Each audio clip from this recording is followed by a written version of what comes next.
உங்கள் பிள்ளைகள் 10th மற்றும் +2 CBSE ஸ்டேட் போர்டில் படிக்கிறார்களா? அவர்களை அதிக மார்க் வாங்க வைக்க ஈஸி வழி. Chanakyaa International Academy online coaching center for all subjects. Contact 7823910123.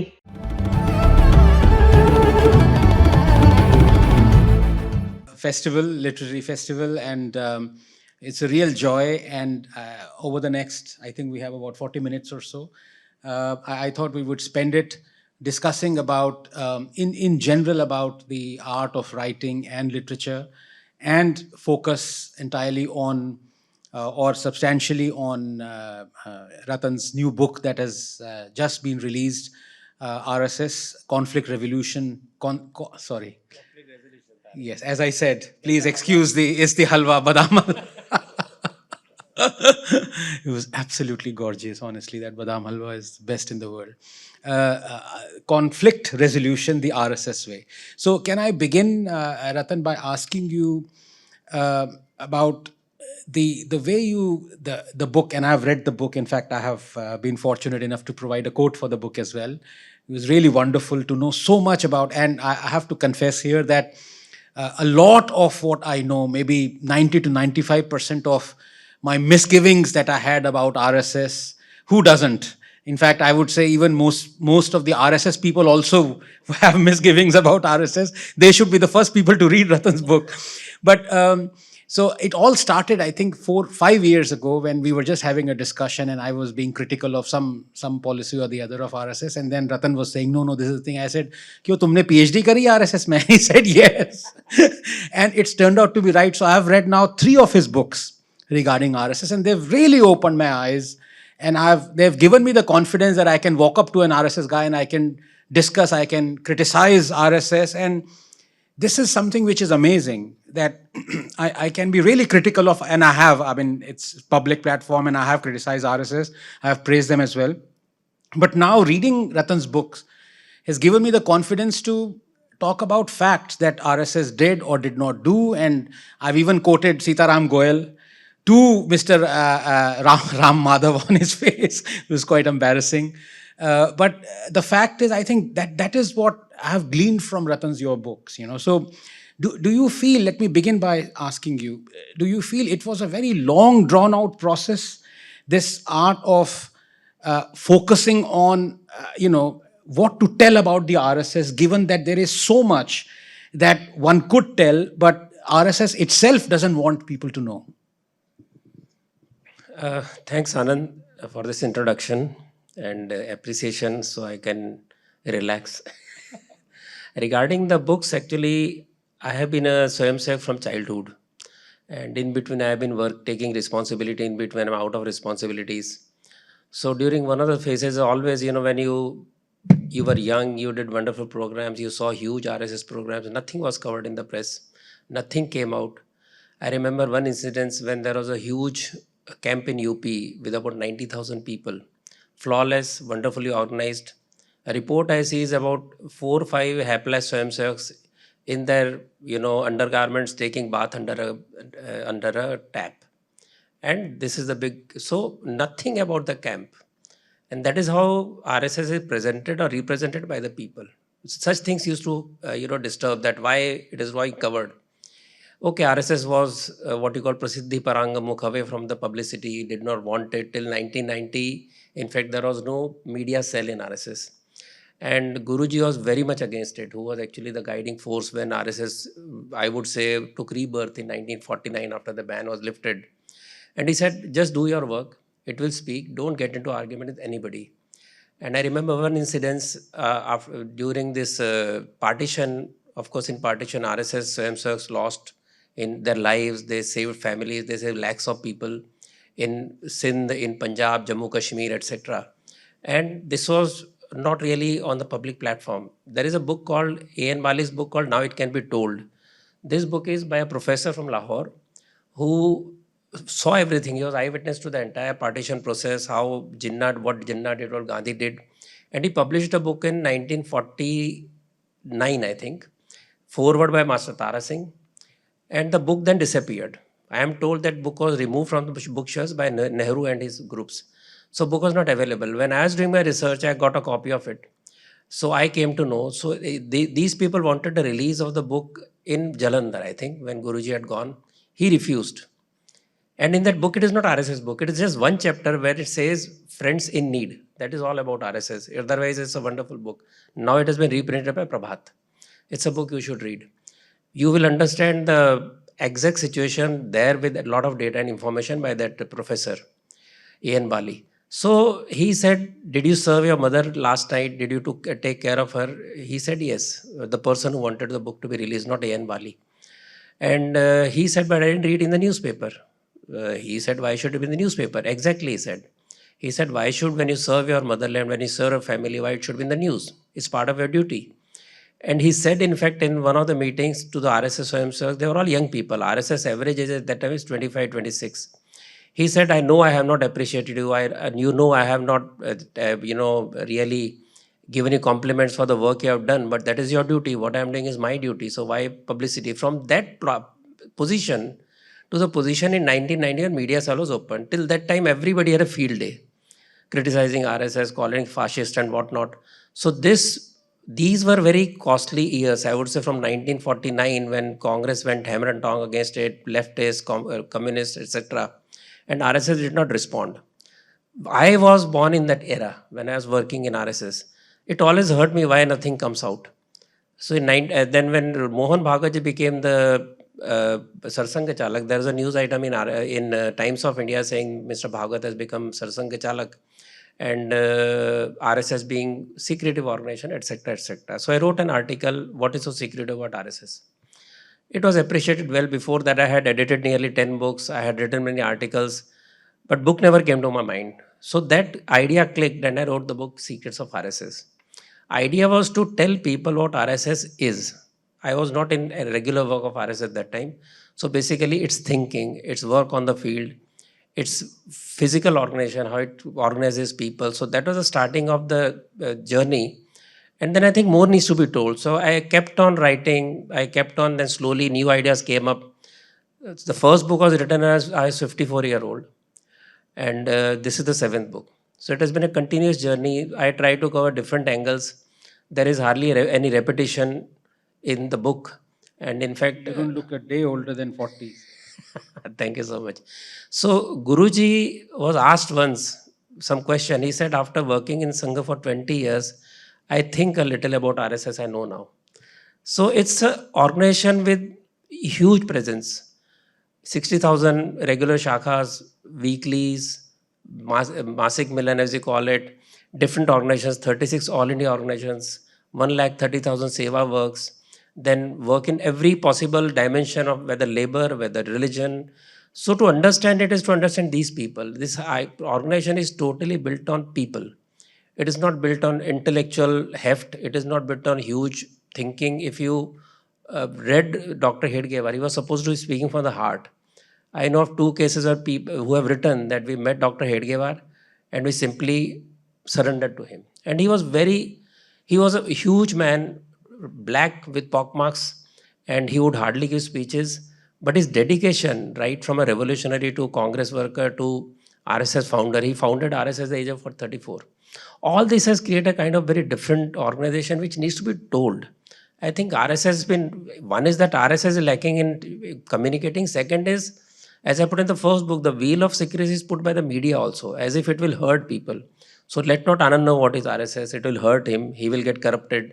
Also, we should not allow people to know about RSS. So that is the reason I think I always wrote for the people outside RSS circle. So here, I mean, I And would, one more thing I avoid, generally I avoid using RSS terminologies in my books because they are very complex. They are typically too Indian, Sanskritized, etc.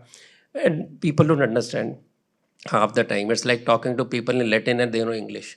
So that is the reason I try to keep the terminology which is commonly accepted. For example, RSS doesn't use words India. I use word India or Indians. So these are some of the ideas that I work on books. yeah, no, I mean, so the way I've structured this discussion hopefully would be very fruitful for the audience as well, is to ask, obviously, I always ask very controversial questions, Ratan. But let me give you a glimpse of, and this will lead to a question. And in fact, you've already asked yourself that question, this need for I think I would say rather in today's media age, unnecessarily self-deprecating. That is how I would put it if I want to be very gentle about the RSS. Because let me give you one example. Tavleen Singh, she, when during the first wave, I think this was, in fact, yeah, sorry, during the second wave, last May, when the gurdwaras were arranging for langars, she tweeted that look at India's so-called largest NGO, RSS, is not doing anything when you have Khalsa Aid distributing cylinders and having langars. So, and that was that her tweet of that. In fact, there were a couple of articles written. Quint wrote an article on that, obviously. NDTV gave that tweet a lot of traction.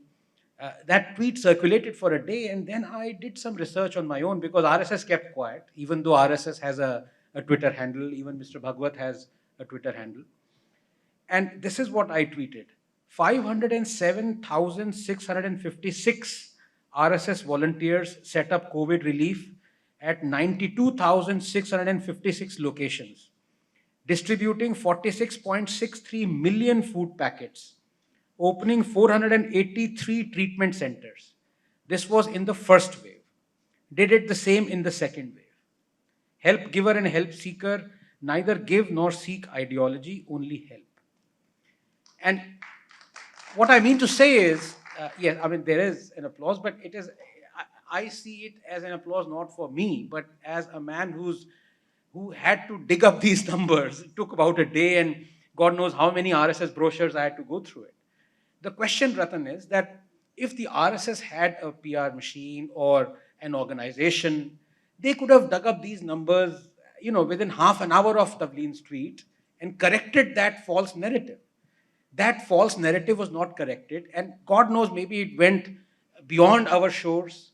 I mean, my tweet is read mostly by Indians, so maybe it went beyond, and people abroad are thinking that here is an organization that takes a lot of donations from foreigners, and it's not doing anything during COVID. So don't you think this is a problem? I mean, it is a good habit to be self-deprecating, but you can't be in today's age. See, first of all, RSS doesn't take any aid from outside. That is one. So just to clarify. But in this case, I would say in case of COVID, RSS Seva Karya Vibhag has been very active. They were tweeting numbers, they were tweeting graphics, they were writing, even I wrote articles.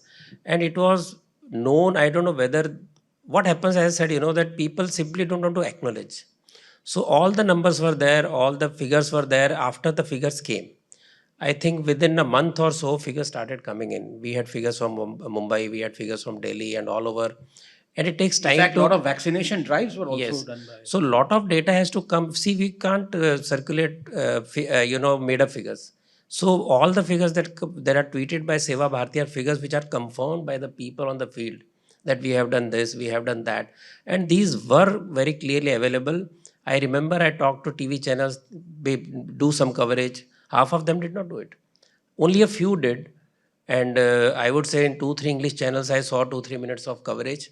Why it happens? I think there are still people in the media who still rule the roost to feel that it is harmful to give publicity to RSS. Whether it comes from the top, whether it comes from the managers in the middle who come from the Jamia Millia kind of milieu, I don't know. But definitely this time at least I would not say we were wanting. We were wanting in the earlier times. Like for example, what we did in Jammu Kashmir, nobody knows what we did in. There are people asking questions, what have we done in Jammu Kashmir? And I wrote an article, in book there is of course a whole chapter. I'm going to write an article that right from 47, 48, RSS has been actively involved in Jammu Kashmir. That is how finally reached this stage. But it's a way of, there is one is typically anti-RSS group. There are people who believe they are more Hindu than the RSS, who are more Savarkarite than the Savarkar himself. And they try to create a kind of environment that RSS is not doing much. That is the area where we can't rebut everybody. I would not. In fact, I respond to Tavleen once in a while. That also goes viral. But sometimes you feel you are wasting your time talking to them. People send me articles from South Africa or US, please respond to this. I said, I can't respond. You have to respond from your own local place. So yes, there is a mispropaganda, but I would say now at least as far as Seva is concerned, RSS goes out of it to create small videos. There is a Twitter handle called Seva Gatha. You should follow it. Every day there is a wonderful human interest story. How a small girl finally rose to become XYZ. So there are handles, but there is no marketing approach to social media. So I would not say how to boost it, put some money, boost Twitter, all that is not done. So that is the reason you don't see that much circulation. But as far as RSS is concerned, it shares. For example, I talked about resolution. RSS used to send resolutions to all the media houses. Nobody thought of reading them. Nobody thought of commenting on them. Nobody has even analyzed them, including RSS, I would say. So, as a Swayamsek, that is how this curiosity rose that I need to, because these are only policy statements that are available. So, yes, there is a lag, but I think it is not the willingness of RSS anymore. It is one thing, not to spend money for these things, but people individually do it. And there is a traction. But I think the larger media, the so-called mainstream media, has also to open the eyes. I mean, if there is a wonderful work being done by XYZ volunteer organization, why not RSS? Everybody knows it does it. The TV people come and they interview, but they don't print. So there is some internal, I think, still there is some control where we can't help it, I would say. So this leads me to this question, and here I want you to wear a communist hat, if you can. You've never been a communist, although I am from JNU. By the way, since morning, I've had very many comments made by esteemed speakers about JNU.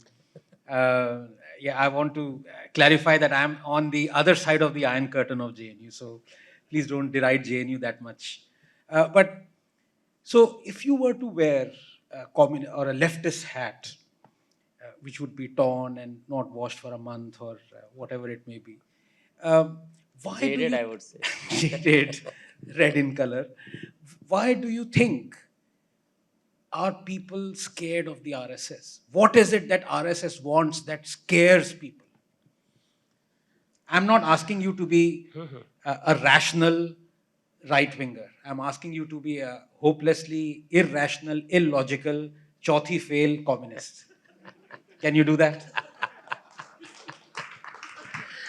See, I had very good relations with communist friends since college days. In fact, one of my friends. उस पे भी आ रहा हूँ, but वो बाद में आऊँगा. So, one of them has become, I came to know he has become a union leader. There is another professional union leader sitting in Delhi. So leftists become NGOs, then they have wonderful bungalows and cars, and so they have their own way of running their life, serving the people. So we were discussing like that, sitting during emergency, and I said, ultimately it's going to be ideological war between communist and RSS.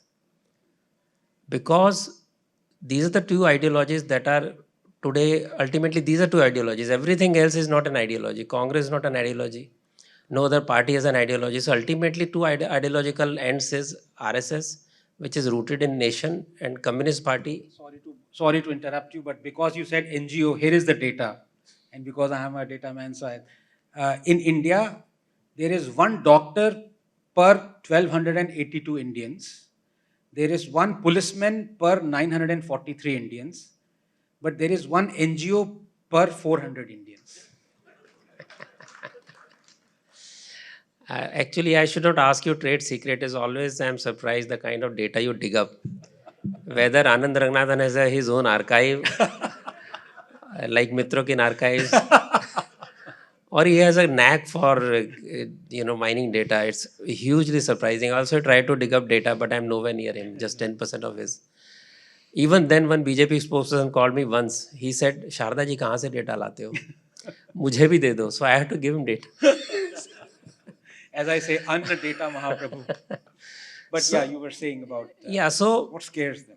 So it is basically one ideology which is a rented ideology coming from outside. Communism has no base in India. It is Communist Party of India. It is not Indian Communist Party. So there are Communist Party of Pakistan, Communist Party of India. They all seek inspiration either from fatherland of Russia or comrade Mao or today North Korea also. So these people always look for inspiration outside. They have no roots in India because Marx once said that, he talked hopelessly about India. So probably they took the inspiration and they said, "Bhaiya, India mein kuch nahi hai. India is rootless. India has nothing to offer." So this inferiority complex of India, totally denying Indian knowledge system, India's nationhood, As we all know that Adhikari wrote a document saying that India is not one nation, it should be broken in 17 nations. And this was submitted to cabinet mission of British in 1946. So with this background, when they don't faith in Indian culture, because once you use word religion, they become anti-religion. So they believe if you want to control Indian society and bring in revolution, the bonding factor of Hinduism must be killed. The bonding factor of Hinduism must be brought down in a way that people start hating themselves, start hating their belief system. It may be Shaivite, it may be Shakta, whatever it is. So they tried this for long years.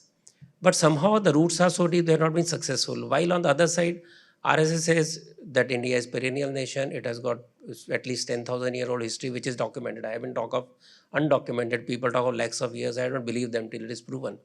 So this fight is between people, I often say, who said that India as a nation was born on 15th August 1947, or India was never a nation, vis-a-vis people who say that India was a perennial nation. So naturally, these are two ideologies will finally struggle.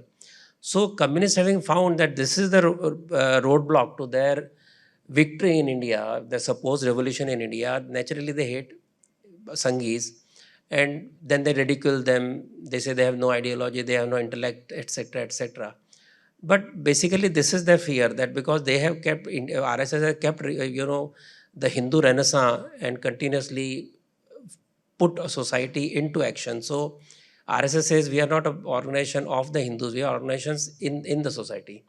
So being in the society, if you see how it has evolved over the last 90 years, which was the topic of my another book, that from an organization of one Shakha in Nagpur, it has now become a mass movement where people come and say, where can I join? What can I do for you? So this approach of Indians getting involved in national renaissance is what is disturbing communists, because communists want a broken society. New Left's entire philosophy is based on broken society. Break families, break society, break nation. Tukde tukde is not a rhetoric. It's their basic belief. So this is why there is a fight between RSS and communists. As I say, there are only three places where communism exists in India: Kerala, media, and the JNU. So, Jadavpur. Huh? Jadavpur University. Oh, Jadavpur also, okay. 3.5 places. But here is where I come with my truckload of criticism. That very recently, I think third in command of RSS gloated. It's not that he blurted out by mistake. He gloated that we are left wing when it comes to economics and finance. I think for a modern country like India, that was a devastating comment. And it angered me, and it should anger every sensible Indian. And here, I'm not even bringing religion in or Hinduism in or something. For the country to progress, you cannot appropriate left-wing economics, especially when you know the example is in front of you. I mean, in science we say, please do not repeat a failed experiment, because that would mean that is not a condemnation of the experiment, that is a condemnation of you. You are a failure. You've seen Venezuela, you've seen, when China was totally communist, you've seen Cuba, you've seen all those systems where left-wing economics was so-called prospering, Soviet Union. How can in today's day and age RSS say that, look, we are actually proponents and we love left-wing economics? In fact, I have said it much before, the third highest authority in RSS. The first authority said it. No, whatever who are quoted. See, I have studied Shri Guruji's view on economy, which is before Integral Humanism was written by Deen Dayal Upadhyay. I have read Dattapant Thengdi also. I have written a long essay also on that. See, right wing, left wing is actually misnomer in India. It doesn't fit into Indian culture and milieu. Right and left wing, basically, if you talk of economics, and if you talk of, let us say, British right and left for different reason, there is something called conservative, there is something called liberal, there was also question of economics, and also question of culture. So there was religiosity where you had extreme position, that was right wing. So when you talk of right wing politics, you talk about jihadis, you talk about extreme church, conservative church, Sure, etc. Then on economics, coming to economics, Deen Dayal Upadhyay wrote a treatise on integral humanism, and it is called the third way. It is not that RSS is in any way at all copying the left economics, not at all. In fact, the biggest critique of RSS about communism, when the Dattapant Thengdi predicted its fall in 1960, when it was on the peak, that it doesn't address the spiritual hunger of the human being. It doesn't satisfy, it only talks of materialism. So the difference between the capitalism also talks about material well-being, socialism, communism also talks of the well-being of the material well-being.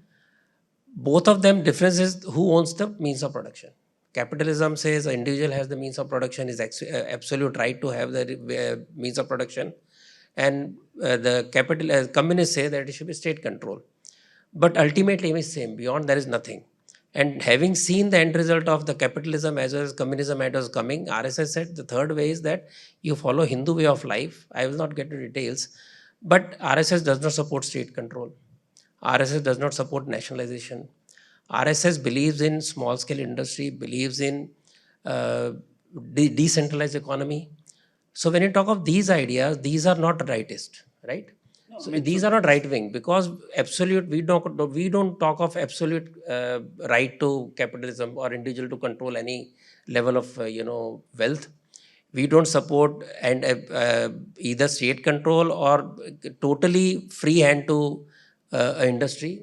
RSS does talk of some kind of moderation, but basically approach of small scale industry, decentralization, importance to villages, not to large industries. On that sense, if you say, I would say it is not right wing in the true sense. But Ratan, it will be a little on the left. Yeah, but so whether you like it, then the crux of the matter was that unless you fulfill the needs, spiritual need of the person, he will never be satisfied.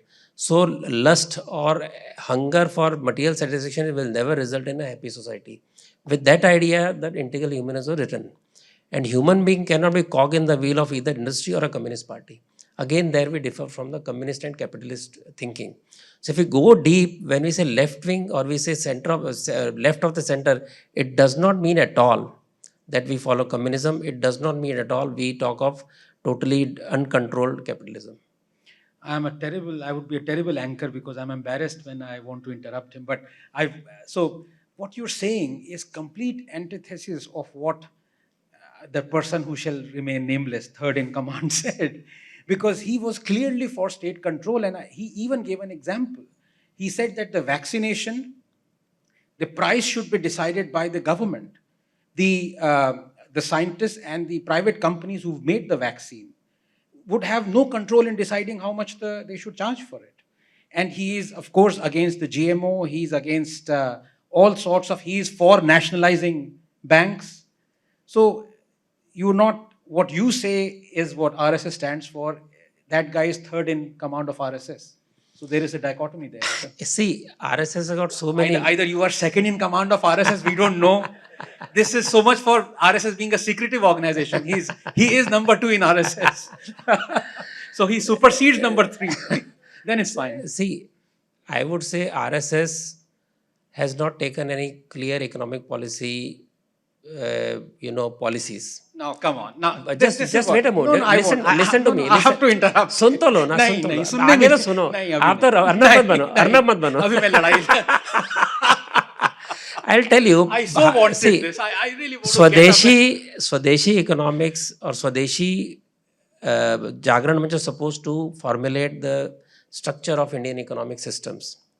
It has woefully fallen short, I say many times. Thank you for saying that. Yeah, and then there is Bharatiya Mazdoor Sangh, which has its own economic policies based on what Dattopant told them or what he explained to everybody. And he was the one who actually expanded the integral humanism of Deendayal Upadhyay, because Deendayal Upadhyay died he was killed by the time after his first lectures are given. So those ideas evolving, and those ideas definitely, I would not say GMO seed opposition is not because it's left or right. It is because of ecological risk that we have seen, ecological disasters that people have seen. There are a lot of scientists who are talking of that. You may not. I mean, you are a scientist. I won't contradict what you believe. But there are people like Vandana Shiva who have a different viewpoint. And she is not a Sanghi at all. So there are viewpoints. I don't know who she is. She's not a scientist also. Oh, so there are people who have done international studies. They have their own views. So let us not mix what is ecological or scientific issue vis-a-vis what is purely economic policies. But if you look at the economic policies of Modi, I would say he comes closest to what Deendayal Upadhyay wanted, to reach the last person, to satisfy his problems first before you talk of other things. The trickle-down effect doesn't work. in the way it has been explained by the capitalist society, theorists. So to reach out to the last man in the queue is what Deen Dayal Upadhyay talked about. That is what Sangh talks about, and that is what Modi ji is doing. And Modi is not nationalizing anything. And Modi comes from a very strong RSS route as a pracharak for decades. So I would say ideas are evolving. I would not contradict who has said it. I may differ from him. The beauty is that in RSS you can differ. You may not take a decision for months if you don't agree. In fact, I was telling yesterday in the book release function that I have written 7 books. At least out of those 3-4 books, I have criticized RSS even in the last book in many places. Not a single RSS adhikari has ever told me, Ratan, tumne kya likha? Not once. They have not even said that your criticism is wrong. So we have a freedom of discussion. I think this idea is still evolving. But I am definitely saying that we are a little center of the because that is a Hindu philosophy. The philosophy of temples, what is temples? It is not capitalism. The economy around temple, the entire economy that revolved around temples is typically Hindu invention. Nobody else has it. You cannot put in right or left wing. Totally capitalism. No, it is not capitalism. No. Welfare state is part of capitalism. No, I am talking about temple economics, where temple becomes the center of the entire town, entire economy. So that smallest level of shopkeeper or smallest level of person who makes money out of it, how art is maintained, art is not maintained by the state, it is maintained by the temple authority. So where is the state control? It is not there. That's what I'm saying. Huh. So it is not. So, but it is not even capitalism because it is not controlled by some capitalists. It is controlled by trust. It's controlled by the community. So you have to look at the Indian model away from capitalism and away from communism. Then you will find answers. So 2 things here, and I absolutely love this discussion with Ratan. And you may think it is heated up, not at all. We are the best of friends.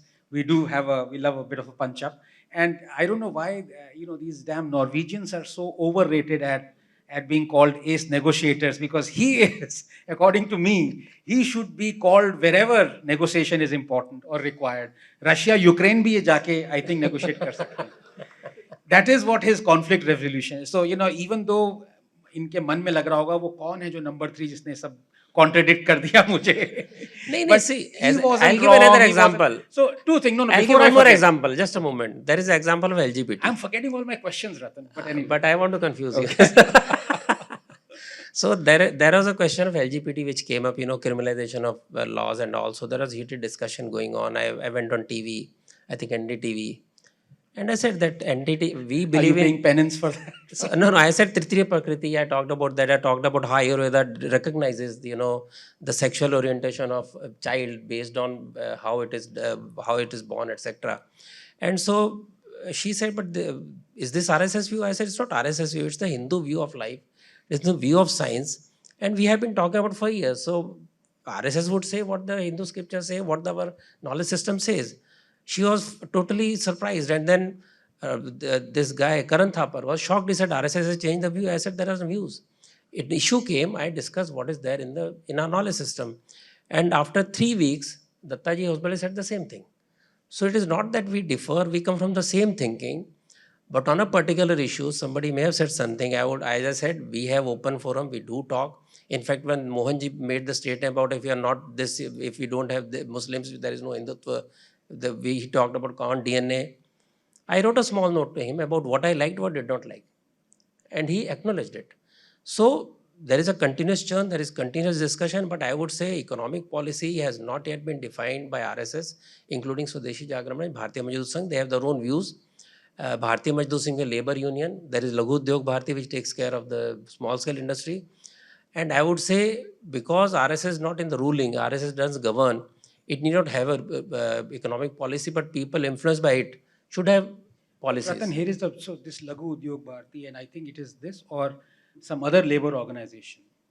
I'll come to the Swadeshi Jagran. Small scale industry. Right. And BMS is labor union. Right. So do you know that recently when the Modi government removed 400 stringent labor laws, the first opposition was not by CPIM, was by... Yeah, I understand. So, that's why I'm saying it is of paramount importance for RSS to have a formulated, of course you can keep on revisiting it, but you have to formulate an economic and labor policy. You can't say for 70 years we haven't really a defined policy, No, because see, that would lead to see, confusion in the government, Anand, which is what is integral happening. humanism was sought to be, founded when Guruji said, we know that capitalism, communism doesn't work in India, so we have to have our own philosophy. So he said, told Deen Dayal Upadhyay, please go ahead and study it. So he studied, and integral humanism as a philosophy was created. Marx also only created a philosophy. There are different models on the same Marxism principles. Soviet Russia is different, China is different, and whoever called himself communist is different. Indian communists, of course, have no idea how to run. But having said this, so Sangha also created a philosophy, integral humanism, which was expounded further by Bharatiya Mazdoor Sangh founder Dattopant. To take it further, you required much more work. I would acknowledge it has not been done to the level required. But to say RSS, it is also evolving. Like you talked about Swadeshi, in 1998 or 99, Swadeshi Jagran Manch and went, criticized Advani ji heavily. We didn't like it. Though I was also Swayam Sangh, I didn't like it. So where to take the step forward, where to oppose, where to criticize, views always evolve. So what is submitted by somebody about RSS viewpoint will change over a period of time. And there is continuous consultancy, there is continuous discussion, but the requirement to go beyond Dattopant Thengdi is still there. It has to be done. But definitely, as I said, we are on a path which is different from capitalism and communism. Right. So when you talked about Narendra Modi just now, that he is not for nationalizing, uh, in the last 8 years now, the only thing that has been privatized, the only company, is Air India. Other than that, not a single company has been privatized. The only talk of not just privatization, but basically government earning money from selling off the assets has been for a public sector asset to be sold to another public sector asset. So basically, family junk silver is being transferred from the left pocket to the right pocket. LIC ends up buying a lot of stuff. Coal India, all those things. So there is not even a hint of that we will move away from the status quo that was popularized and in fact cemented by Congress governments. So when that is not Hindu, how is this Hindu system? You are talking of governance now. You are not talking of RSS. I can't comment on governance. Policy has been made to decentralize or denationalize or privatize, etc. The problem with that, why it is not being done, is in the domain of finance ministries and domain of the governance. RSS not opposed it. RSS never supported nationalization of banks. Let me tell you, when the banks were nationalized, RSS and their wings opposed it. To say somebody says now we must nationalize, I don't know whether you have misinterpreted him or whether the statement was not made properly, but definitely RSS never supported nationalization. Decontrol has never been criticized. Now, what are the problems, what are the hurdles of the Modi government? Let me clarify. That person said, I am not for privatizing or denationalizing the banks. But it is happening, no? RSS is a policy statement. RSS Which bank has been denationalized? RSS has not made any statement against what Modi government has decided. So that the official position is not opposing it. Somebody can say something. I can make a lot of comments. You are so clever. What's clever? I mean, it's a natural No, but thing. let's So be honest. if government cannot remove the hurdles of privatization, you cannot blame RSS for that. RSS never said don't do it. So let me give you one Yeah. pertinent The example. willingness of the government, the willingness of the government to do something it has decided to do, whether it's due to economic compulsions, whether it's due to some other legal issues, that is for them to figure out. Yeah, that's not Mr. Mohan Bhagwat calling to end the. Okay. No, but let me give you another example, Ratan, and I think this would I make thought you were things talking talk about my book. I thought. No, as I said, we You are trying to create conflict rather than conflict resolutions. But so when you talked of, okay, again now बीच में तुमने ये वो डाल दिया कि we are talking of governance, not RSS, but when you did mention that Modi's philosophy is to take reforms or development to the last person. 4 days ago, the Supreme Court, in fact, you criticized on it, I was incensed by it. The Supreme Court report said that 86% of the farmer organization wanted these farm reforms. We are a banana republic. So, who has apologized for this? Has Prime Minister Modi apologized? Has RSS demanded that let us roll back the repeal because 86% farmers wanted this. Where do we go, Ratan? See, one is RSS does not comment on governance as a routine. Please go through all the resolutions, go through all the statements made by RSS. It doesn't get into day-to-day governance at all. It does not comment on governance and policy issues. It has passed a resolution this year in APBS about giving importance to self-employment, small-scale industry, cooperatives, and all that. Is purely economic resolution after many years. So there is an economic resolution which you should read, which is typically not capitalist nor it is communist. So it has passed a clear resolution about how economic growth will happen. That is different from what government is doing now. Right now, idea is to persuade the government to follow the path. Now, and if you remember, RSS, its Kisan wing, Bharatiya Kisan Sangh, everybody supported the bill. They went and tried to educate people, in the fields. They went to the farmers to explain them what it is. We know that one small section of Punjab farmers who instigated a few in the western UP created a ruckus. Again, that was purely governance issue. You cannot interfere in that area. You can educate people in what RSS tried to do with whatever means it had. Beyond that, to punch Modi government saying, "Bhaiya maafi mango, tumne kya nahi kiya, kya nahi kiya," it's not really. It should not do it. I would say RSS keeps away from governance. It's a good thing. The day RSS starts messing up with the governance, it will lose its vitality. It will also, destroy the credibility of the government. Is it to do, so what you're saying is RSS doesn't really comment on the political matters that much? Do you think that is historical? If you remember, because Patel, that was one of the conditions that were set for. No, that is nothing to do with that. There was no condition in the lifting of the ban. You read my book, you read any book. Yes. There was no condition at all. Guruji refused to give any condition. They asked some questions. Guruji responded to each and every question, that what its role. Even before ban had not come, before Nehru was fulminating to put a ban before Gandhi's assassination, he had said, "I'll crush RSS," etc. That time also Guruji made a statement somewhere in 47, I think, because after partition, RSS was very popular because of his work and hugely popular, and Nehru used to get very disturbed with that. And BBC commented that only person who can compete in popularity with Nehru is Guruji. With that background, he wanted banned the RSS organizers. So he wanted to ban. No, he banned it. Yes, but before that, I am talking before that. In fact, you may not remember, there are at least 3 resolutions passed by different Pradesh Congress committees to ban RSS before actual assassination happened. And there were cases put up against RSS volunteers in UP about some riots and all, nothing worked out. So there is a continuous effort to do it. So Guruji said, people feel that RSS will join politics. They should not feel threatened. We are not at all interested in politics. We don't want to enter a political arena.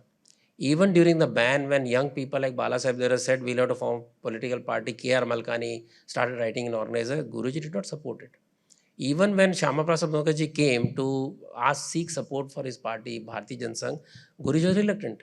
It was only younger comrades who said, "See, nobody listens to us. When there was ban, nobody supported us. So please, we should take part in politics." That is why he agreed to give some volunteers or pracharaks to Bharatiya Janata Sangh.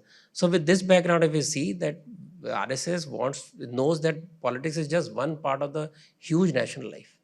You cannot totally focus and put your energy on political part unless your society changes, unless people change. No politics will make a difference. We have seen that. After independence, we had society totally dedicated to the nation building, but politicians were not. But here, if I can add, you see, because we have 44% of our 515 million strong labor force, 44% is involved in agriculture. 82% of all Indian households are dependent on agriculture.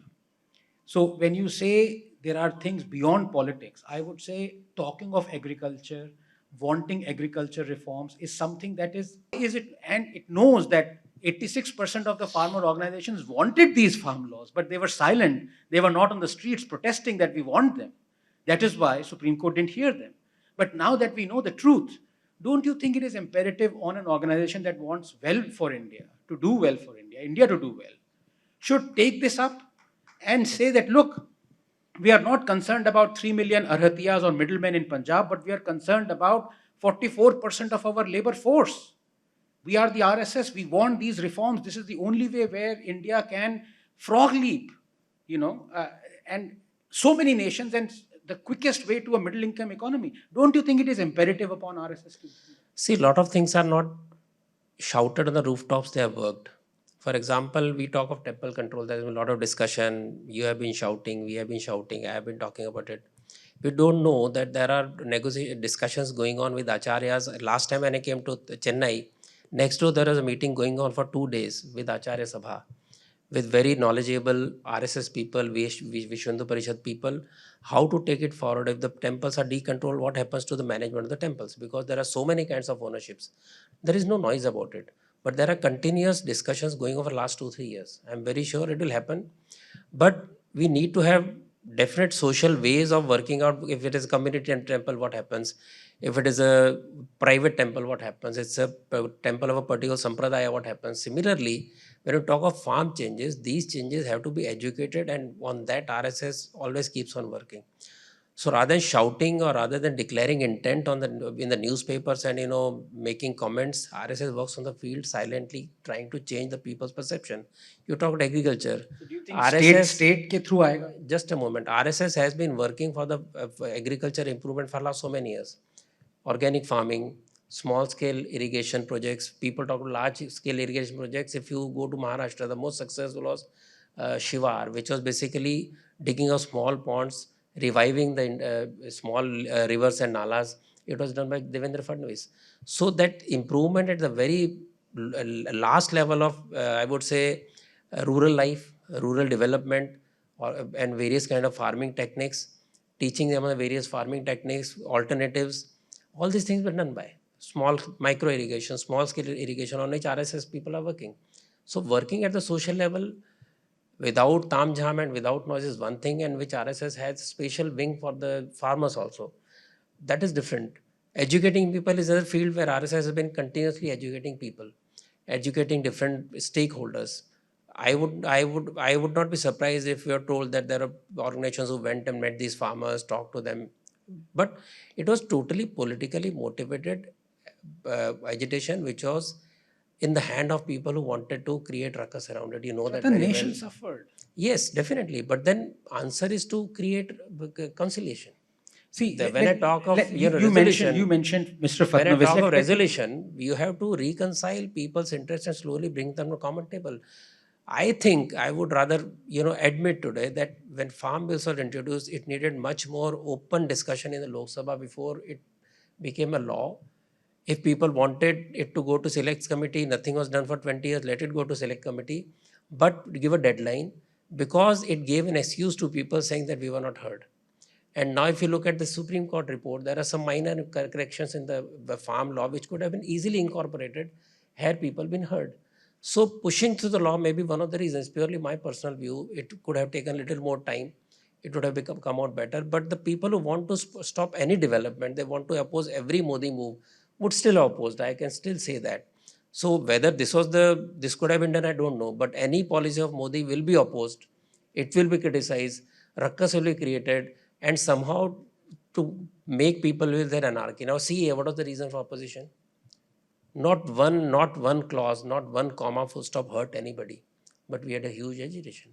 See, this much is clear that everything that Modi proposes will be opposed, because the classic example was building of the toilets was opposed because they said women go to the fields at 6 a.m. in the morning and that is their bonding time. So Modi by making these toilets is creating animosity between women because they're not being friendly. So if they can oppose that, then they can. Yes. But you mentioned Fadnavis, and let me tell you how the nation suffers ultimately.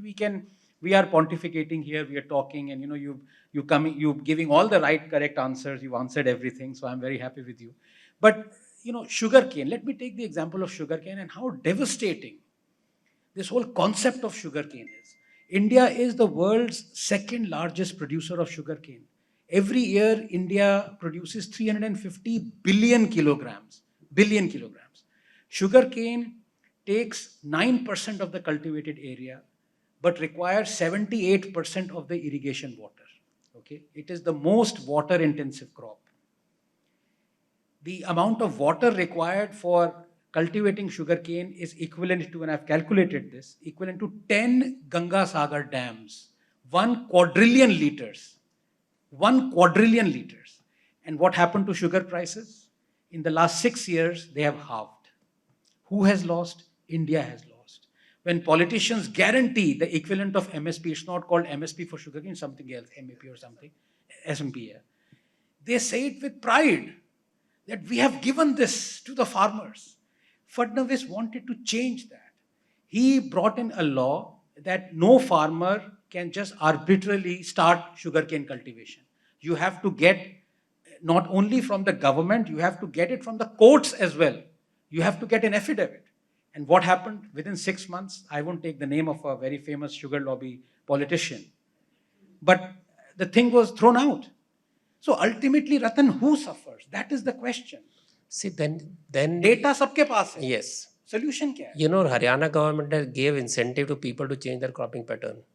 That is one positive step that Haryana government has taken, though Khattar is, it's simply, I would say, slammed by everybody left and right. But this is the way out, that you provide incentives for farmers to change the cropping pattern itself.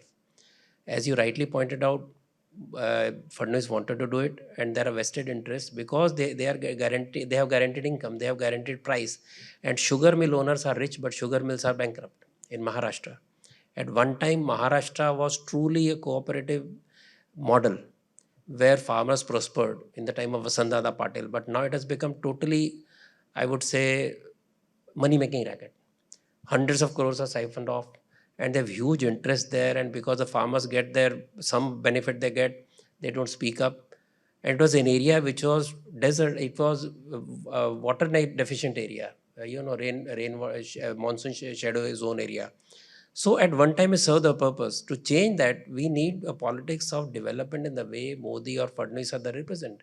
Unfortunately, we have disruptive politics. We have politics which wants to extract juice of every possible conflict. So the approach of RSS has been to avoid conflict, take people along, explain to them. It may take a little longer, but bring in the change. A lot longer than now little tell longer. me, That is the problem. do you know that RSS has been trying to persuade farmers to change their cropping pattern also? Yes. They are doing it. I know it. I'll give you Punjab ka example. Rice. There should be no reason for Punjab to cultivate rice. Do you know our buffer requirement is 32 million metric tons? I know. Okay. Right now we have 100.2. I mean, 60, 70 million that rats are eating. Now see, for example, But MSP they are getting. now see, for example, Who is suffering? when Green Revolution came, did Jansangh oppose it? Did any opposition party say it's not wrong, it's waste of water or waste of why Punjab should have rice, etc., etc.? Everybody went together. Unfortunately, now we know that things are changing, economy is changing, farming has to change. Unfortunately, politics, drives over everything else. Where does RSS So here come I'm into going that? to be very controversial, Yeah. and even though Ratan might say that this is our conflict resolution, the RSS way, I'm going to quote Imran Khan, what he derisively quoted as Indian cricketers. They don't have killer instinct. I'm going to say this. RSS doesn't have the killer instinct. See, unfortunately, When you know what is right, why you should go for a conflict resolution that might take years? see, As Keen said, I don't like the long term. In the long term, we are all dead. unfortunately, societies, especially multicultural societies like India, are not a playing field. You can't throw sixers, you can't throw bouncers. Modi is a man in a hurry, he's trying to do things in a hurry, but you know what has happened with CA, with farm law, and various other controversies being created. So we need to somehow create a reconciliation atmosphere. That is the way out. Now, I know that it is not one-way traffic. Modi just tried his best. He has reached out people directly, and people have responded. Otherwise, he won't be winning elections like this. People also want change. But even small spark of 10%, 1% people can create chaos. It has happened continuously. Why are disturbances happening all over India? We know that. So ये unless समझ that, में नहीं आता election कैसे जीत जाती है क्योंकि सारी डिस्कशन बंद हो जाती है क्योंकि लोगों को पता है मोदी जी सही कर रहे हैं, लोगों को पता है यही नेशनल वे ऑफ वर्किंग है.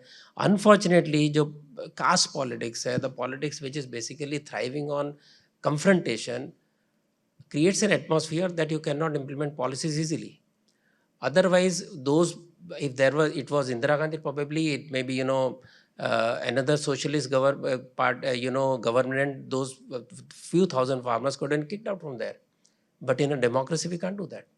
So democracy is definitely the only way out, but in the democracy, you need parties who are mature. As I said, any development, if you look at right from 50s onwards, even policies which are against the RSS and BJP thinking, when there's Jansangh thinking, when dams were built, but everybody supported. Green Revolution, everybody supported. All the efforts of government were supported, though criticized in parliament. That is the only way out. If people simply refuse, we want to believe that governance will be done on the streets.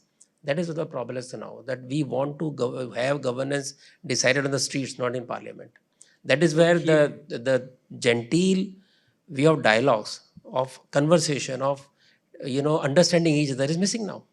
So, before I throw open, to the audience for a lot of questions, and I've kept about 20 minutes for that. So please don't, troll me on that account. Let me quote a few memes to you, because when you talk of genteel, तो उसमें social media का जो ये होता है कि भैया फिर 303 क्यों दिया आपको?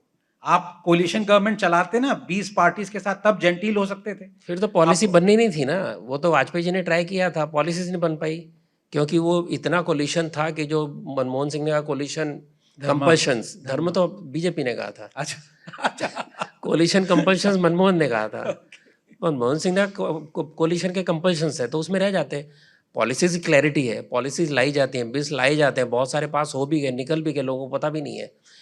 जो रिफॉर्म्स है लोगों को ध्यान में भी नहीं है, उतने रिफॉर्म्स हो गए क्योंकि लोग लड़ रहे थे, वॉकआउट कर रहे थे, तो उसमें कई बिल पास हो गए जिनकी गिनती नहीं है, बहुत सारे चेंजेस आ गए, कई लॉ स्क्रैप हो गए, बिकॉज पीपल नेवर अंडरस्टूड। अभी का पार्लियामेंट का लेवल देखिए, I have talked to some very senior people, I was talking to senior Congress MP in Delhi, इस सेट मुझे तो वैसे लोग दिखते ही नहीं पार्लियामेंट में जो सोच सकते हैं, जो बात कर सकते हैं। He is a Congress MP. He said, I don't know what kind of debate we do today. There are no people who are ready to... He's talking about his party. Every party. I mean, he won't say his party, but he said, I'm disappointed. He's a multiple time MP. He said, I'm so disappointed. Look at the quality of the people who have become MPs, who are lawmakers. So this is the quality of MPs who only shout, who only walk out. How do you expect to have a cooperative environment? So with 303, what has happened is that there are laws which are passed by sheer force of majority. Whether you like it or not, that is the only way. But still we have to take people along, as some people point out that you have got 40% votes, 60% are against you. So, okay, so whether they are in the parliament or not, but we have to take care of those people who get instigated. For example, Kashmir files I talked about. People come out and say, there are still people who can't say propaganda है, and उनके एक कश्मीरी लड़की कहती है मेरी भांजी को propaganda है. So if that is, you are so brainwashed that you can't see the truth. You see the kind of work still required by RSS or by anybody else who wants to educate people. Right. So the way I think we can structure the questions is we can take sets of questions on particular topics. So the first one would be economics. First of all, maybe we can have a show of hands as to how many of you feel that the RSS and the BJP is actually, the way of thinking as far as economics is concerned, is left wing. How many of you believe that? Okay. Not. Am I not audible? Yeah. So how many of you believe that the BJP and the RSS's way of thinking about economy is left wing? Would you say that's 30%? Yeah. Nehruvian. Okay, how many of you feel it is Nehruvian?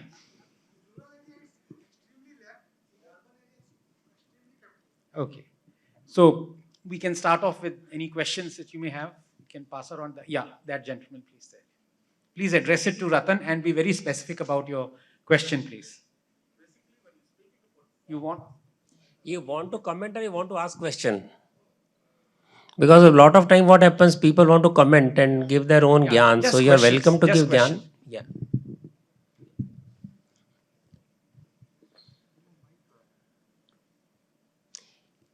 I would request the questions to be brief so more people can, speak. Basically, on formulas, I agree with both Ratan and Anand. See, RSS should work with farmers and educate farmers, and they should support marketing their products and different ways of farming, like micro irrigation, integrated farming. RSS has to take it seriously to the farmers rather than to confront with politicians and anti-national elements. RSS has to take it very seriously. And agriculture is the backbone of the Indian economy, not multinationals or corporates. So you want me to answer or you're just giving advice? See, point is RSS doesn't do it. As I said, RSS got a large number of organizations. It is part of Bharatiya Kisan Sangh who has to talk about it. There are other farmer FPOs which can talk about it, and they have to talk about it openly.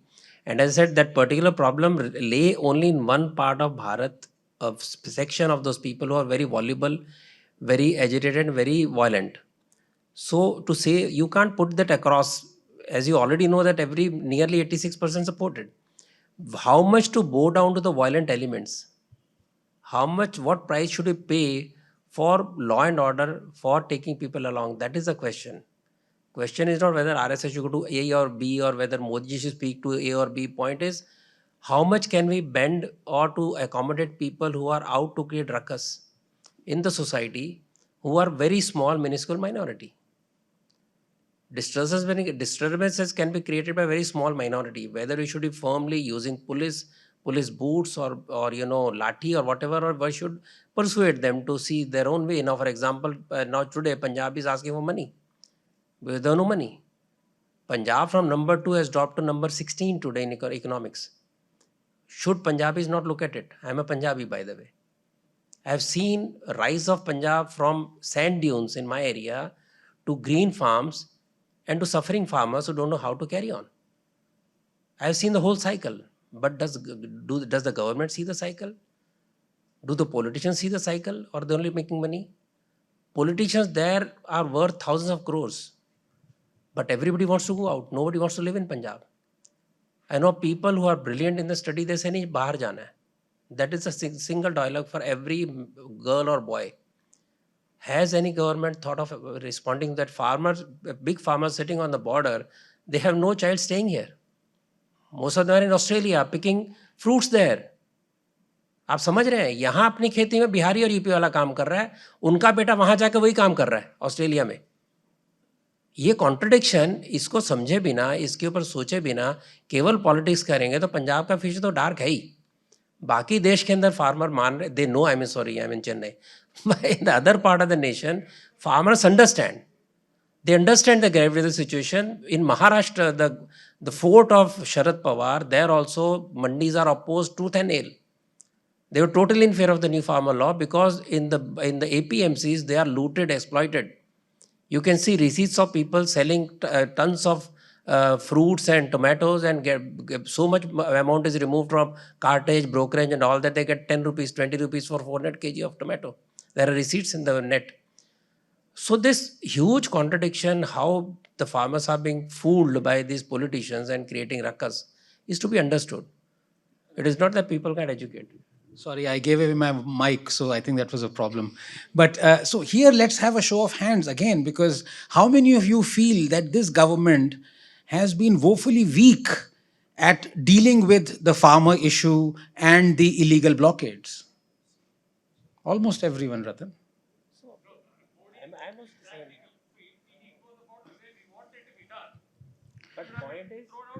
Sir wants to, yes, your question, sir. No, Modi has been practical. See, what I am saying, I also would raise the hand in the same manner. I have written articles, I have criticized the government openly on the TV also. That firmness was required. I think whatever reason, right from Shaheen Bagh onwards, there has been approach to somehow, let the people just, weaken themselves out by sitting there for continuously. I was against it at that time also. So to say that it doesn't say discussions to us on RSS, unfortunately, as many times as it goes to BJP. So I would request, if you want to ask me questions, don't ask me Modi questions. Ask me RSS questions, though I can answer, but it will be, I may also be on your side, whether I am criticizing Modi ji or appreciating him. No, what I'm saying is both RSS and BJP have... No, please don't plus RSS, BJP hyphen. Don't hyphenate the two. It's a huge mistake you make. Because I have been part of RSS, I have also cooperated with BJP, I know that both are not same, please don't use hyphens for RSS BJP. That is the first mistake we do, and that is how the entire discourse goes off way. You start equating. I went to a lit fest and I was supposed to speak about RSS, and the critics simply went on badgering me for what was BJP's policies, because they know RSS को गाली दी कुछ नहीं होगा. But if you speak against BJP, you might lose tomorrow some office you might get. So, idea is to hammer BJP, no, RSS, though you want to hammer the BJP. जैसे माँ रहती है ना, गुस्सा किसी और पे बच्चे को थप्पड़ मारती है, ऐसा हो जाता है. Yeah, sir, you wanted to ask a question. Please ask questions, no comments. I'm having one question, sir. It's related to online business. So you've already asked a question? No. No, okay. So You look very similar to the person who asked a question. That's I want to know about the RSS view on this particular issue. Like currently we are having the online business, like online platforms like Amazon, Flipkart, and many other sellers.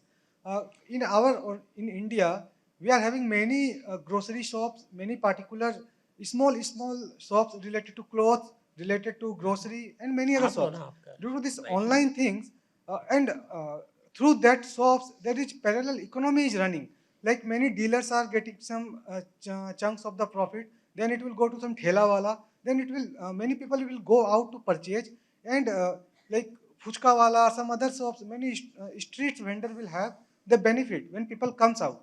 But when we are having the online business and they are putting money, like Walmart has purchased the Flipkart, if I'm not wrong. In this, So what's your question? my question is, what is the RSS view on all these things? Because it is the decentralization. We are talking about the fully capitalism. RSS inspired economic wings or organizations have always opposed big retail against the small retail. They have said empower the small retail traders, and they should not be killed by the large malls and large storehouses, etc. And there are way to be found. I mean, there are certain things will come in. E-commerce you can't stop. How to enrich it? There are people who are creating software now to support the local baniyas. So local neighborhood shops, local neighborhood networks. So that will work. Now, for example, small traders are offering goods delivery at home, just like anybody else. There are delivery options which says कि local बनिए से 10 minute में लाके देंगे, etc. But RSS as a policy has opposed large retail format and huge stores, and not opposed e-commerce, but to find ways for smaller traders to adopt that technology. He would have different approach. Yeah, I mean, my thing is competition. There should be, it's a level playing field for everyone, big or small, it doesn't really matter. But here I want to, because the first question, the first person who made a comment, he said something to the, he said that agriculture is the backbone of Indian economy. Nothing could be further from the truth, and nothing could be more disastrous. I mean, I am not a politician, so I can say whatever comes in my mind. In fact, that is one of the reasons why I will never be a politician. But the fact of the matter is that you cannot have 44% of your 515 million strong labor force involved in agriculture and still be a developed or aim to be a developed country. You cannot. You look at any developed country, it is not more than 2 or 3% of your labor force involved in agriculture. Here we have 44% exposed to the elements. 117,000, I don't know how many farmers have committed suicide over the last 20 years. 95% of the farmers are not insured. It's a disastrous sector. And at the end of it all, it contributes only 12.5 to 13% to our GDP. So it should not be the backbone of our economy. If we need to be developed, if we want to be a developed $5 trillion economy, we have to move away from agriculture. But I dare any politician to say this, that agriculture is a disaster for our country. We have to move away. We have to inject flexibility in the economy. No politician will ever say this if he or she wants to win the election anyway. So any other question? Am I audible? Yeah. Yes, sir. The mic there, please. If you can pass the mic there. Yeah, fine.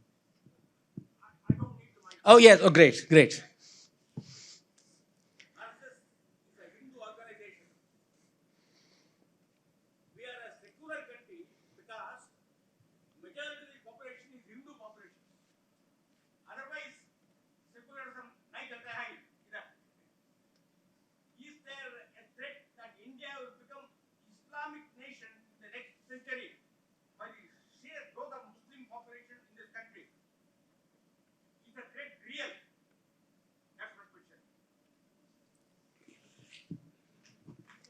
before Anand throws his spanner in the works, I will just say that the first book on demographic changes in India was written in Chennai. MRV is not there. He would remember the name of the think tank. Yeah. Yes, Center for Policy Studies. It was done, I think, somewhere in 1990. And they have predicted the change in the population in coming years. That is why we talk of population control measures, or that is the reason. So definitely it is given as taken that as long as Hindus are majority or near majority, I would say even if 70% can't guarantee it, this nation is secular. Wherever there is Hindu in minority, secularism doesn't exist even today. Forget tomorrow. And demographic challenge is real.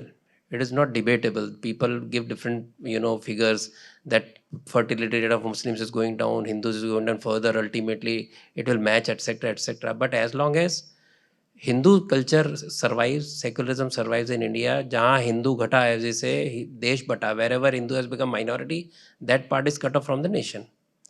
Afghanistan, Pakistan, Bangladesh, we have so many proofs.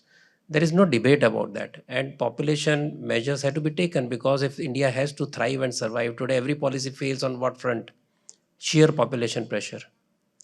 You can run 100 more trains, you can run 200 more flights, you can make bigger highways, whatever we want to do, unless population is brought to some controllable check and we are able to put that kind of sense of duty in people, there is a real risk. I mean, people can debate, people can keep on discussing, but these are facts seen through last 100 years. There is no discussion required. Okay, 4 points, very quick points on that. One, if I go just by the data, then the TFR, which is the total fertility rates of both Hindus and Muslims, have really come down over the last 20 years. If we go by the decadal rate of population, then the Muslim decadal rate is also going down dramatically. So the question is not about increasing Muslim or increasing Hindu population. The question is the shift or demography of the population. There is no doubt that wherever you would have less and less of Hindu population and more of Muslim population, you would have, as a concept, people disbelieving in the constitution and the laws. You can see it in the Kashmir Valley. You can see it in many areas right now, as Ratan said, where the Muslim population is 70%. In fact, in Kerala, it is approaching 93%. And you've seen what happened is almost ethnic cleansing in Kerala in UP. UP is the god of supposedly Hindu Virat, this thing, but you can't do anything about it because, there is no solution to that. The second aspect which I wanted to bring out was, and here it is no doubt it is controversial, that I personally do, of course, India, we have a population problem. But the problem is that we have allowed politicians to use that as an excuse. If you look at the data, India ranks number 7th in the terms of population per square mile of arable land. So I'm not talking of including deserts land or anything like that. In land which can be affably populated by people, India ranks 7th. Japan is higher, Netherlands is higher, UK is higher, other countries are higher.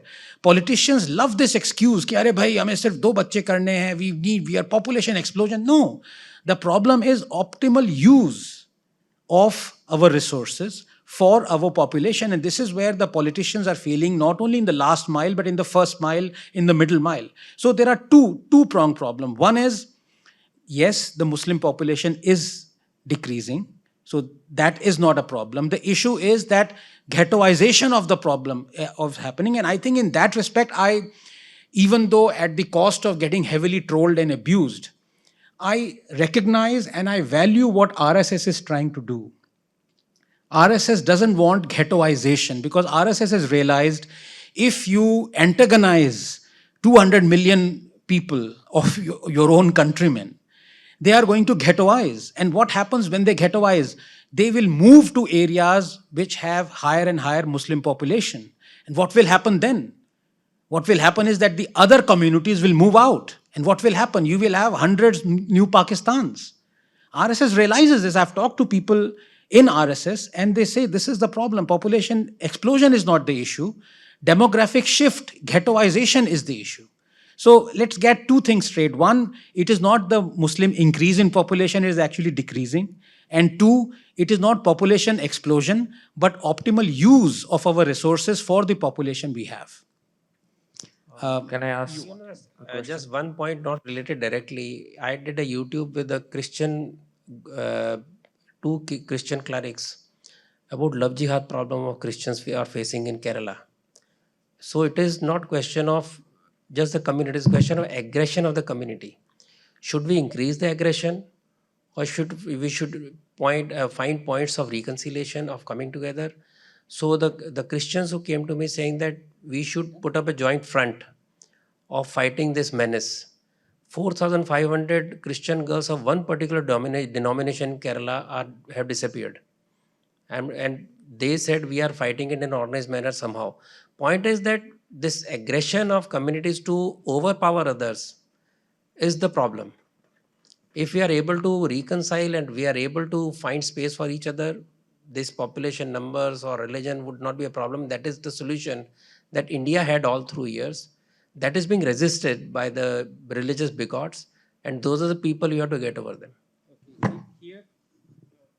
Here, before I take the last couple of questions, because we're running out of time, I have to, because my good friend Ratan said, if we can do this, if we can do that, problem is, so let me quote to him, Gurudev Rabindranath Tagore. Christianity and Islam have distinct enmity against all other religions. They are not satisfied with observing their own religions, but are determined to destroy all other religions.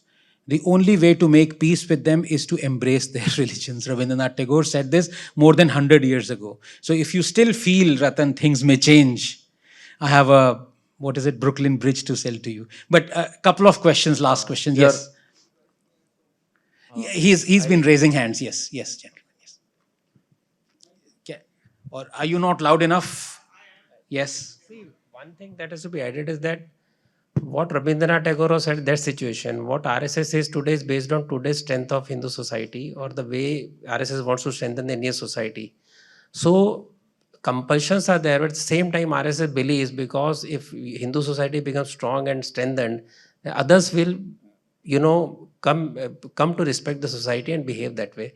That is RSS conviction. If the struggle is the way, if the conflict is the way, it will happen. It happened in 47, it may happen again. So is the society ready for that? That is a question I raise. So the strength of the Hindu society guarantees that other will fall in line with what it thinks. That is the way out, I think. Sir. Bit loud enough, sir. You need to be a member of parliament to be loud enough without the mic. Well, good afternoon to both of you. So I'll ask my question in 30 seconds. First of all, it's a big fan moment for you, Dr. Anand Ranganathan, but fan moment for me. And my question to Ratan Sharda ji is, my name is Kapil Naik and I'm from Jammu Kashmir Studies Center. And the only issue that I personally believe that is left in Jammu and Kashmir is Pakistan occupied Jammu and Kashmir. And in your personal wisdom, as Dr. Anand Ranganathan has just said, that we lack killer instinct. Do you think giving permission to establishing Balochistan embassy in Delhi is one way of showing that killer instinct, and one step ahead in being proactive in dismantling Pakistan into 4 pieces for eternal peace in India? Do you think that's the... Again, you are asking a question meant for BJP government, not to RSS. So since Anand Ranganathan, no, see, firmness of RSS is known. For Jammu Kashmir, the firmness of RSS stand finally won the day. Please understand this. 370 went because RSS consistently followed it all through. JKC exposed the duplicity of Citizenship Act 35A, 370 continuously for years together. You are part of JKC, you know that. That is firmness. Firmness is not, showing your danda everywhere. Firmness is sticking to your point, putting it forcefully and making people change their view. And we did it. POJK was called POK. Who made it POJK? JKSC. People understood Yeah, that I agree. there is also your Gilead Pakistan. Nobody talked. Arun Kumarji talked about it first of all, way back in 2002-3. So that is the firmness. If you think that POJK can be won over, Balochistan can won over by me declaring here that okay, Balochistan mein embassy calling, I'm sorry, that is not the way. That is not how diplomacy is done. But since he's a freewheeler, he can say anything. I would request Rana to give you response. Maybe that should be. No, but in all honesty, I have learned so much about Jammu and Kashmir and the problem in 370 from Ratan and from RSS. The first time I heard about the rampant, shameless hypocrisy of the politicians who for 70 years trampled on the freedom of speech and expression and human rights of Dalits, Gurkhas, Sikhs, women, homosexuals, was because of Article 370, was because of what Ratan said, and I've acknowledged it, Ratan. I've thanked you publicly for that. So, yes, on that, it is Ratan 1, Anand 0. Last question. Yes, madam. Yeah. The children of today or the next generation need to know the value of an organization like RSS. And I'm a mother of two teenage girls. So if I were to tell them what the crux of RSS is, so that they understand and start understanding the value of it, how do you think I should express it to them? I'm sorry, that's a BJP question, not an RSS question. I had to get back. See, actually, I would say we would rather begin by, educating our children on the basics of Hindu Dharma, which is missing today in our homes because we don't have time, because parents themselves don't know.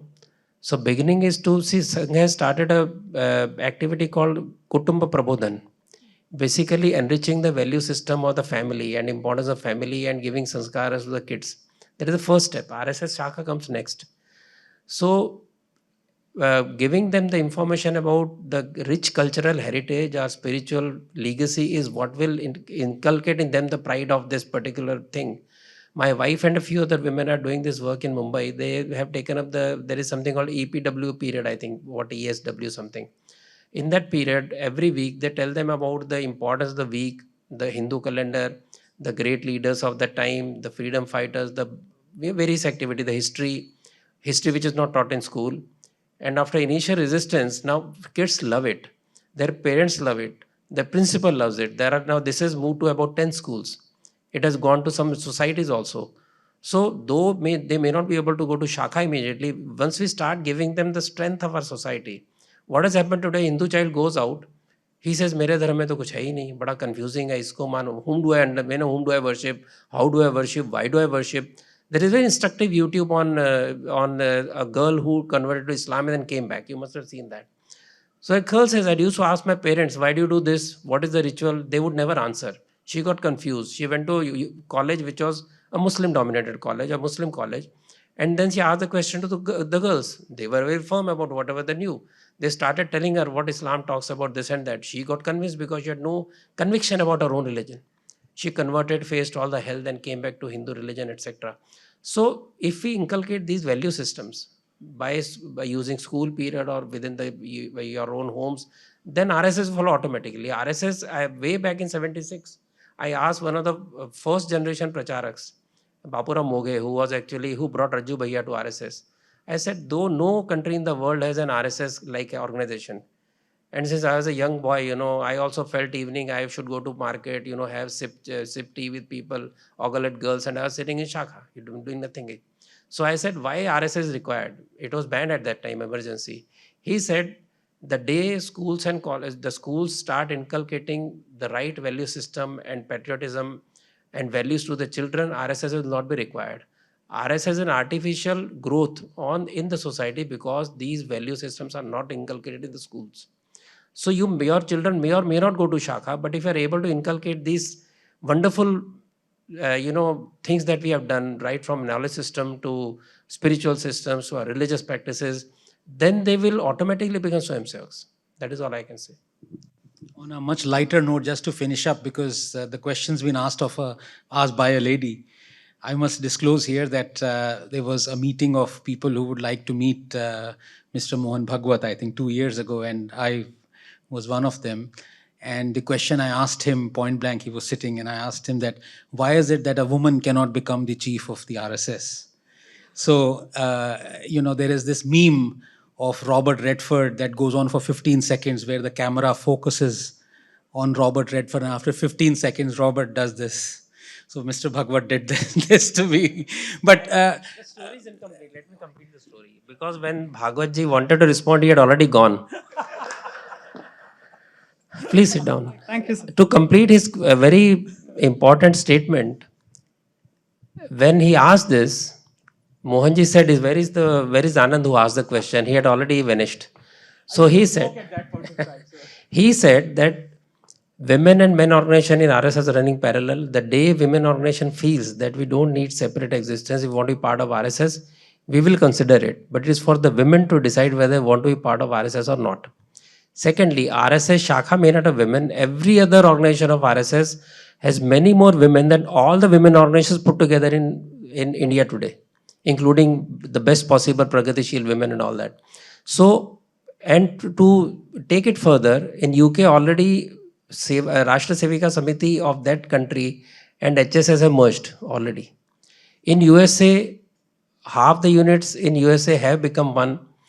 I went to a camp where half the instructors were women, half the instructors were men. The joint secretary is woman, the secretary is man. So those things are already happening, experiments happening in USA. The Samiti, when it decides to merge, wants to merge with Sangh, it will be open. Then a woman can become a Sarsangh Chalak also. So it is not question of, asking rhetorical questions.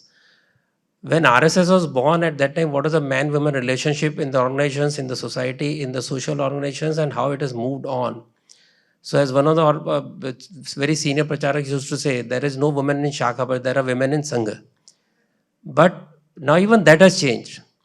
As I said, I gave example of HSS USA, HSS UK. After all, they are inspirations from RSS. And in RSS also, these things are happening. When I was a young, instructor, when girls used to come to Shakha, I would say, okay, let them play. Or when in the festivals, if mothers came, I would ask them to stand in the queue. There are some old workers that, kya kar rahe? What are you doing? Why women are in the Shakha? But we said, fine, what's the problem? So things change. We are a slow changing society. If we accept that, then we accept our RSS viewpoint. And I think to end this whole thing, that is the beauty, I would say, of Hinduism. That is, it is so close to how you would describe evolution or science, to assimilate mutations, to keep on mutating. And that is how you would increase the diversity and ultimately survive. So on that note, I would profusely like to thank my wonderful friend, dear friend, Ratan, for this wonderful discussion. And I thank you as an audience for being so receptive. Thank you so much.